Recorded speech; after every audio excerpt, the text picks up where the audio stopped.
এত ছোট ছোট আম তোমরা কেউ দেখেছো? দেখো, আমি কিন্তু দেখছি। এইটুকু এইটুকু আমগুলো দেখতে যে কি সুন্দর লাগে, খুব ভালো লাগে। আমি প্রতিদিন এসে দেখি।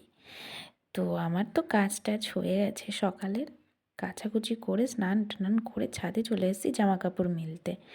তো কেমন আছো বন্ধুরা? যে যেখান থেকে আমার ভিডিওগুলো দেখো, আমাকে কমেন্ট করো। আমার পাশে আছো, তারা কেমন আছো প্লিজ কমেন্ট করে জানিও। আর আমি একটা ছোট্ট মিনি ব্লগ করলাম। আমি তো কোনো ভিডিওই ছাড়ি না সেরকম একটা।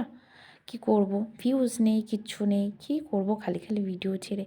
তবু হাল ছাড়ি না, যদি কিছু হয় কোনো দিনও ভাগ্য খুলে যায়, সেই জন্য ভিডিও করে যাচ্ছি।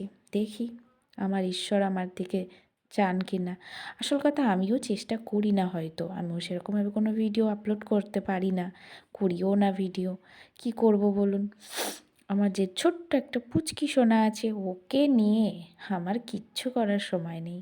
তো আমি একটু সিম্পলভাবে সাজি, প্রতিদিন সিঁদুরটা পরি, একটু ক্রিম মাখি। আমি একটু পন্ডস ক্রিম আছে আমার কাছে, তো ওটাই আমি ইউজ করি। একটু ভুরুতে আইব্রো পেন্সিলটা দিয়ে সিঁদুর, ব্যাস এইটুকুই আমার সাজ।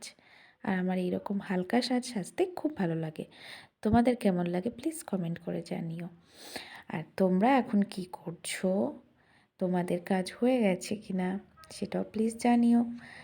আর বন্ধুরা, আমার বেবিটা দেখো চুপ করে ঘুমোচ্ছিল, তাই আমি এত শান্তিতে কাজ টাজগুলো করতে পেরেছি, সাজুগুজু করতে পেরেছি। নইলে আমার বেবি জেগে থাকলে আর কিছুই হয় না। তো ভিডিওটা দেখার জন্য থ্যাংক ইউ, টাটা, বাই।